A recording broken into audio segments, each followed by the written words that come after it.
مرحبا وأهلا بكم في هذه المقابلة الخاصة التي نجريها مع اللورد رودريك بلفور حفيد شقيق آرثر بلفور وزير الخارجية البريطاني الأسبق، صاحب وعد بلفور الشهير الذي صدر عن الحكومة البريطانية عام 1917. شكرا لك على هذه المقابلة. أريد أن أبدأ معك بالسؤال حول إرث العائلة واسمها قبل الانتقال إلى أجزاء أخرى طبعا من المقابلة.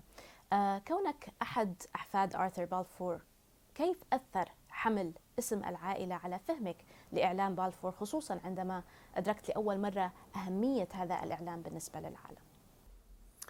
Good. Well, listen, thanks for your interest. The Balfour Declaration, you may have read before, hung on the back of the lavatory door in our house in France. Nobody ever talked about it. It was just not a feature through the 50s and the 60s and the 70s when I was growing up. Although I say the 70s, by then it was a bit, because the first time I came across it seriously was during the Six-Day War in June 1967, when I worked for the New York Herald Tribune in Paris. And unlike today, you'd be amazed, all of the Champs-Élysées and all the area around was completely pro-Israeli, bizarrely. That wouldn't be the same today at all.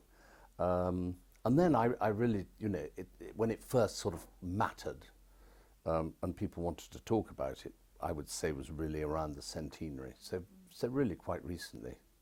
بعد مرور 100 عام، هل تعتقد أن آرثر بلفور والحكومة البريطانية عام 1917 كانوا يتوقعون العواقب طويلة الأمد لهذا الإعلان؟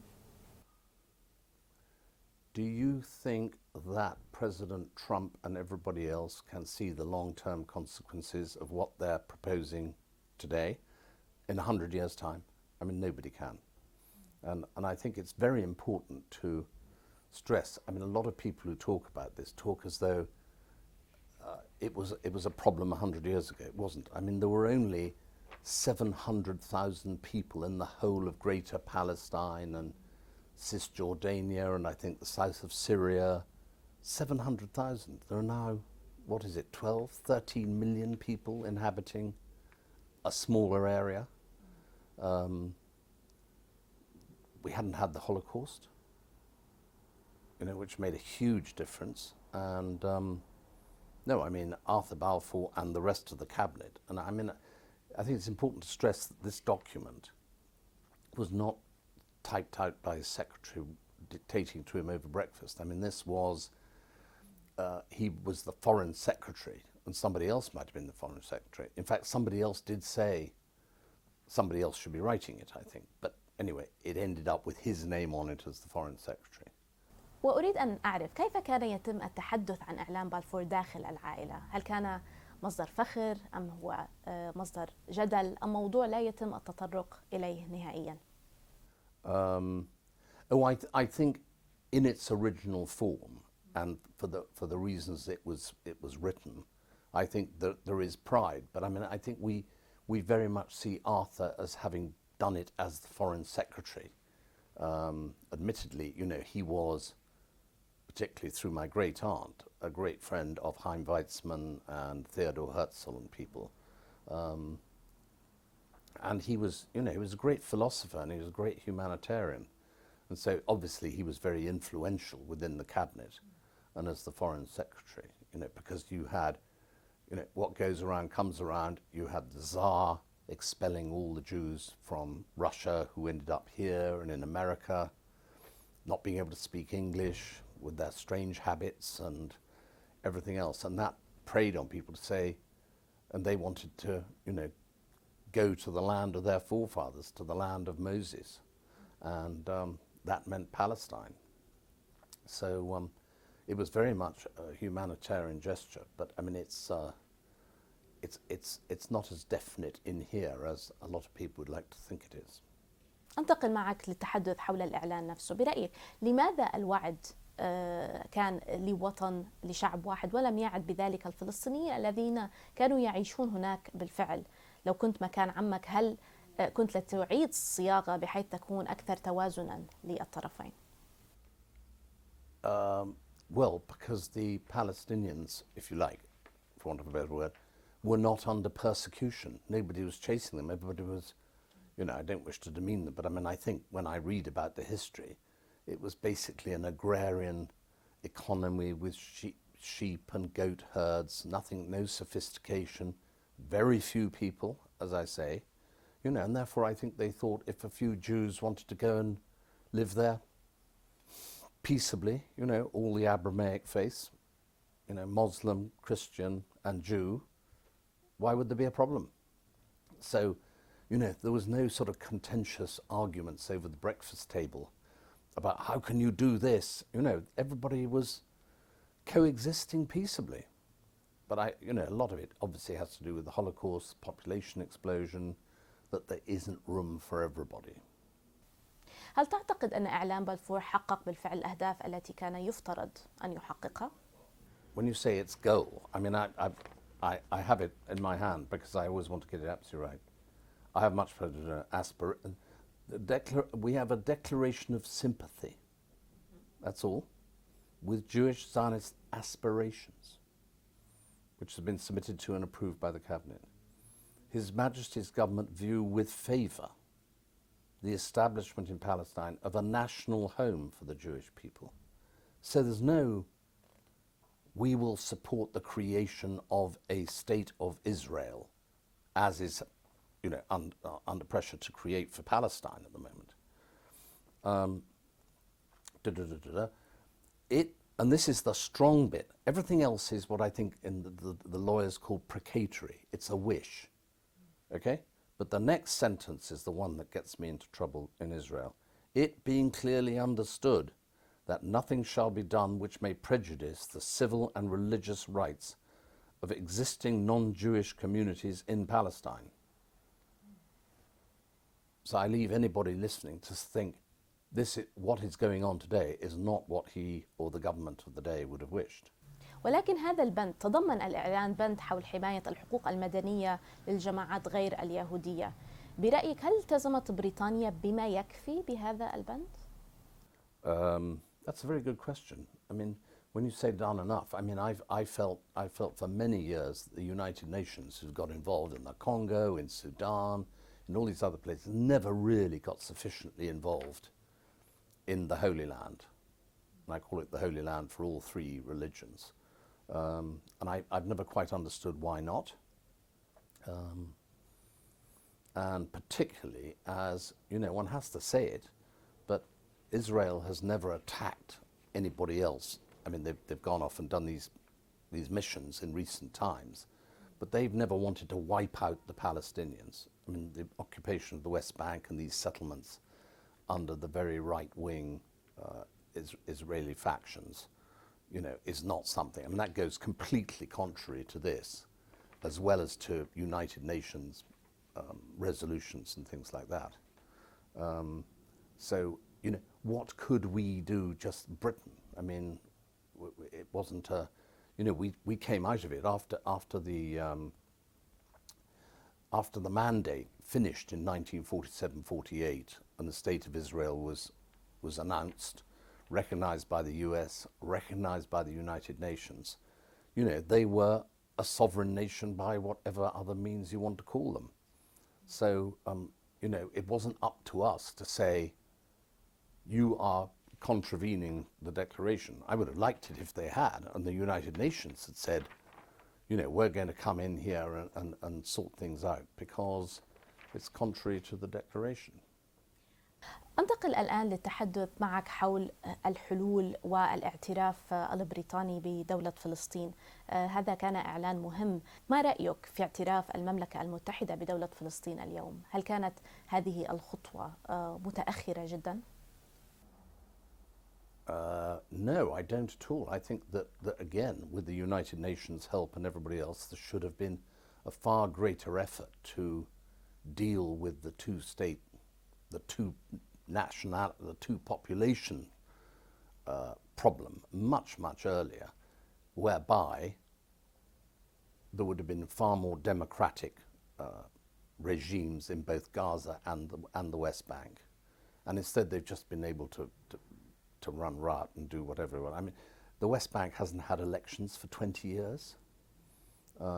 Gaza has been ruled by Hamas.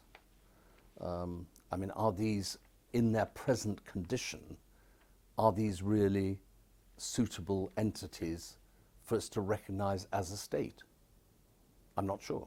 But I mean, it's symbolic. It shows that we are in favor of the two-state solution, but there's got to be a lot more before it actually means anything. هل تعتقد أن حل الدولتين ما زال حلا قابلا للتطبيق؟ Well, clearly the Israelis don't think so.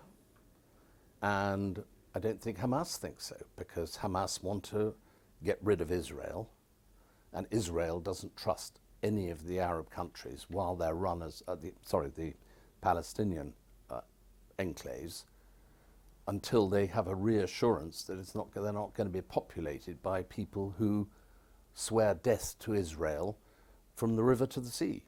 So you've got these two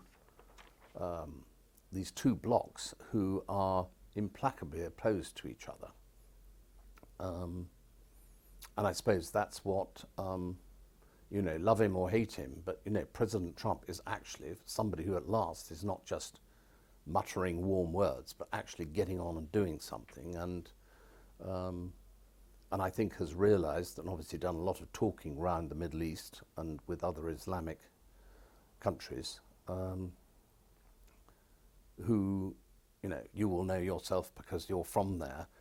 I understand none of the countries want to have an unstable world there, which is rife with terrorism and murder and everything else. I mean, I think, excuse me, especially Saudi, I believe, very, very keen to have peace. And of course, we were talking earlier about Abu Dhabi, and I mean, these are now commerce has taken over from the theocracy element, which I think ruled a lot of the sort of views of Islamic countries before. And now they're major economic powers. They don't want to see war and terrorism on their doorstep. So I think that's why they're, as I understand it, giving their full support to this effort, the Trump effort. أنتقل للتحدث عن الواقع الراهن. ما هي التحفظات، إن كان لديك تحفظات، على السياسات الإسرائيلية الحالية تجاه الفلسطينيين؟ I think you've got to take that in two halves. I think the West Bank is something that really has got to be stamped on. That is so contrary to the declaration and against the United Resolutions things which we were talking about. But Gaza, how has Hamas allowed this to happen and not said, listen, please don't bomb all our houses and think we will surrender the hostages? I mean, one feels, and this is evidently what everybody else feels through the Trump proposal, that Hamas, I mean, he said it, Hamas has got to be neutralized because they're the destabilizing force. But I think the West Bank and Gaza are, but I'm no lawyer, I'm not a professional historian, so these are just my personal opinions, but you've got to separate the West Bank problem from the Gaza problem. كيف هي العلاقة التي تجمعك مع الإسرائيليين ومع الفلسطينيين أيضا؟ Well, I've not really come across too many Palestinians per se who live in Palestine, but I have come across a lot of the Arabs who live and work in Israel. And of course they don't like it either, because they've peacefully coexisted in Israel, done a lot of business with they're integral part of the business landscape. أخيرا أريد أن أسأل عن الانعكاسات الشخصية لك عندما تتأمل في إرث بلفور. هل تشعر بمزيد من الفخر أم هل تشعر بالمسؤولية أم هو عبء؟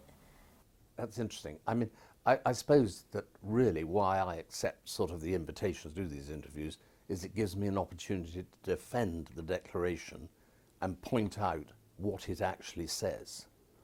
I've read up quite a lot of opinions on the declaration, and one of the things I find, which I think are provocative to the Palestinian side, is all sorts of people have read this and said, oh, this is definitely an official document. This is we will create the Israeli state.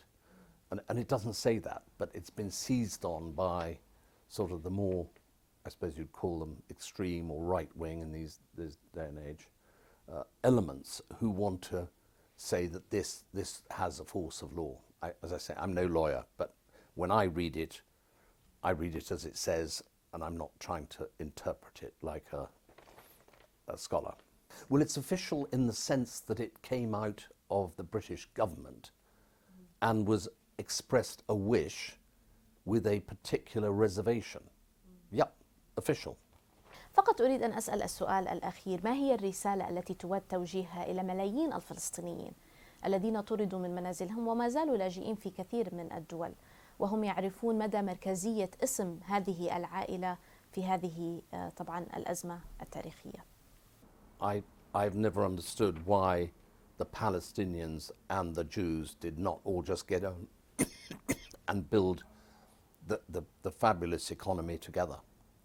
It's been so one-sided, and I never understood why the Palestinian side was not keeping up with the Jewish side. Arab Israelis who very happily coexist.